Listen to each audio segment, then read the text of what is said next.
anything.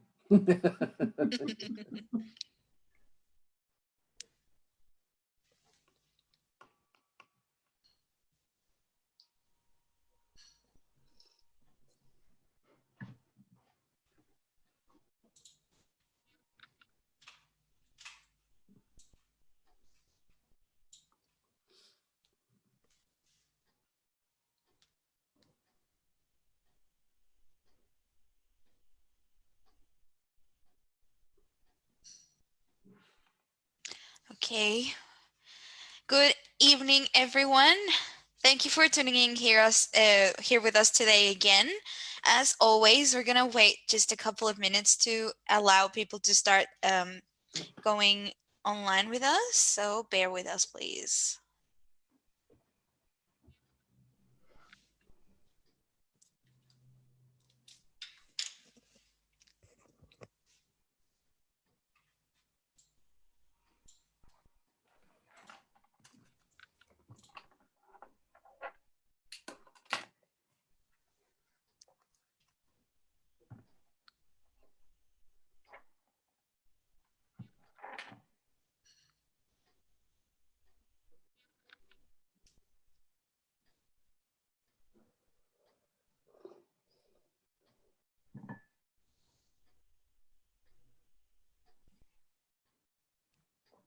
Okay, we got a couple of people tuning in. Hi, Lucy. Hi, Gonzalo. They are saying hello in the comments. Hey, how are you? All right. In the meantime, while we wait to people to connect, we are just gonna give you guys the welcome. So, welcome once again to our seventh session of pitching for your next job. We are in the home stretch of these sessions. It's been incredible and so much valuable information that Elvira and Jasmine have shared with us. So, if you haven't watched the past sessions, just go through our Facebook page and you should find them in the video section. I was actually thinking about maybe I could do a post with all of the links to make it easier for you so you don't have any excuses, guys. So, Yes. yeah, I think I'm going to do that after tonight's session. For those who don't know me yet, my name is Carla Garza. I am from Mexico City, and I am part of the Somos 21 Sydney chapter. And also, before we start, I would like to acknowledge the traditional owners of the land here where we are. Um, Here in Sydney is the home of the Gadigal people of the Eora Nation, and I would like to pay my respects to elders past, present, and emerging. So for a little bit of context, I always start with these, and sorry for the people that watch all of our videos, but I have to give a context to the people that it's the first time that they are watching us. Somos 21 is a non-profit organization that seeks to empower its members to create value by connecting and promoting collaboration between people from Australia and Latin America through our digital platform and events that we host in the different cities that we have presence, both here in Australia and in the several cities we have presence in Latin America. For a little bit of context of this masterclass series that we have been doing, when all of the COVID-19 pandemic crisis started back in March, as an organization, we wanted to understand what were the main needs and concerns of the Latin American community, mainly here in Australia. And we launched a survey to understand these concerns. And one of the main concerns of the people was a lot of people lost their jobs. So that's why Elvira and Jasmine came together to try to help you guys to get those resumes ready and start applying for your next job, because we we have to keep going, guys. I also lost my job at the beginning of COVID, and um, I know how tough it can be, but don't give up. You are not alone, and this is why we are doing this for you. So please, if you have any questions or if you want to get in contact with us after the sessions, at the end I'm gonna put the all of our sorry, our social media platforms and my email if you wish to send us a message. So introducing Elvira Lourenco, she is the founder of ELAJ Consulting Services. She has extensive knowledge in human resources management. She speaks 5 languages, including Spanish, and she has managed over 150 people from diverse backgrounds. She has lived in and worked in China, Taiwan, Vietnam, and also Latin America. She was actually mentioning that her favorite place was Taiwan, is it? Yes. So shout out to people from Taiwan. Also, these experiences have given her a unique understanding of business culture and a really great negotiation approach. In the other hand, we have Jasmine Sliger. She's a cross-cultural organizational and counseling psychologist who is also a mediator, facilitator, and executive coach who also owns her own company. With a solid background in human resources, learning and development, and organizational development, she has helped hundreds of leaders and teams around the globe. She has worked with over 100 companies in Australia and internationally and has developed many recruitment programs. So she has mentioned that she has interviewed a lot of people during her career. So she has a lot of experience handling with these situations. So both of them are now today gonna keep sharing their tips and tricks of how to nail those job interviews. So welcome once more, Jasmine and Elvira. We are really happy to have you with us on our 7th session. Thanks, Carla, and thanks, Elvira. How are you today? Good, thank you. Thank you, Carla and Jasmine. Wonderful. Thank you for that introduction, Carla. Always Yes, lovely. great for the introduction for both of us, and it's Yes. great to be here today.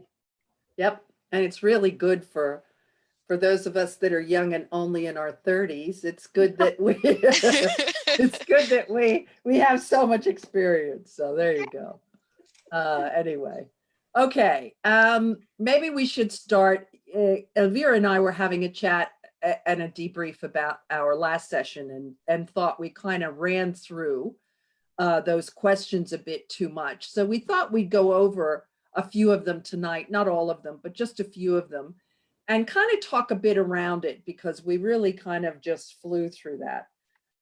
So I'm just going to share my screen here. It says host disabled participant screen sharing. Can you allow me to? Oh yeah, sorry, just give me one moment. Yeah, sure. All participants. There you go. Sorry about Thank that. you. Gracias. Okay. Now, can you guys see this? Yes. Okay. All good. All right. So maybe I'll start with the first one. With the first, because we went through and we starred them just to talk about it. So Elvira and I will both talk about these questions. Why would you like to work for our company? Elvira, you want to start? Yes. So when someone asks you, why would you like to work for our company, is a very open question, isn't it? You can answer it many ways. But I feel that when this question is asked of you in an interview, people want to know how much you know about the company that you are applying for a job with. And I think it is your opportunity to show whether you've done your homework or not, whether you really want the job or not, or whether you're just applying to get any job. So I think that it is important that you consider these as a question that you would prepare for. Yes, and would allow you to influence the interviewer. Absolutely. Yeah, in terms of yourself, that'd be a really important one. Yeah, Justin, go on. Sorry. No, that's all right. I was going to go to the next one. Do you want to hang on to something in there? I wanted to hang on to this one. Remember, you told me that there was an example of a person that I had applied for a Qantas job. Oh, yes. And they had read about a particular, just something that came out on the news on the website, and they used that in the interview. And I thought perhaps that would be a great example. Yeah, that is a good example. This guy was a really lovely guy from Colombia, and he was very smart, really, and he had a very good command of the English language. He really wanted to work for Qantas. It really just, he was dying to work for Qantas. Yeah, so we did see something on the telly, and he included that in his interview. And that was really good because he was able to bring some current information that he had. You can also get that current information from the company, usually off their website, or just Google them. And you can tell what's the latest of what's happened to them, because they're in the news. Yep. Okay.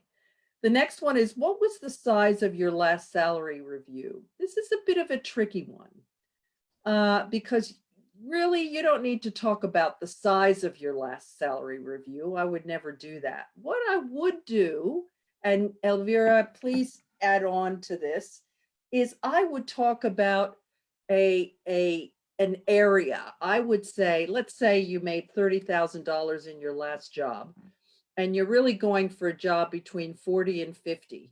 The salary that's stated in the ad is 42,000, let's say. I would say something like, I am really interested in getting a job. Well, I've been looking for jobs between 40 and 50,000. However, it really means more to me, the experience and the education and the person and the professional development that I could experience in an organization, as opposed to what was the size of your last salary review. That's not really an appropriate question for someone to ask you. In fact, I think it might even be illegal. Yeah. Elvira, you want to add anything to this? Yeah, I think that I agree with Jasmine that this question is something that you would have to use your wits, and you would have to use, thinking on your feet ability, to really not fall into the trap of giving them a figure, because it is understandable that they have put a salary expectation for the job that you are applying for. And maybe if they press on it, then you say a salary is not a reflection of my personal development, as Jasmine said, of where I see myself in the next 5 years. That's right. That's right. And I think that if they say, well, with the salary expectation, you'll start in the middle, and then you say, well, I will show what I can do. There are ways of not answering the question directly. And I think it is important that the person sees that you are thinking on your feet, and you've got other information that is relevant, but not what they are necessarily, trying to zero in on. Yeah. Okay, what interests you about our product or service? Now, really important to be careful to not badmouth the product or the service of the person that's hiring you. Today, I talked about an example of somebody working in a company where the actual owners of the company created a product and they thought it was better than sliced bread. And really, it wasn't that great.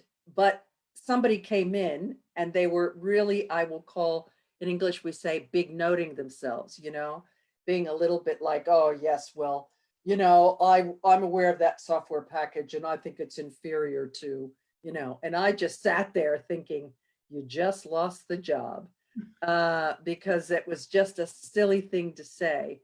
But I understand what he was trying to do. He was trying to show that he had experience in other software packages, and that's all well and good, but he didn't know that the owners of the company had designed this software package and that's why they were using it. Yeah. And I think what we discussed as well is that what interests you about our product or service is also a way of saying, do you know what we do? Do you know what we are about? Mhm. Have you tested our product? Mm. So it can be taken in two different ways, Mhm. and just prepare for both ends. Prepare to actually say, I did some research on your product and services, and Mm. I am very interested in becoming further acquainted with, and name the product, name the Mm. service that they do, because this will show that you did your research and that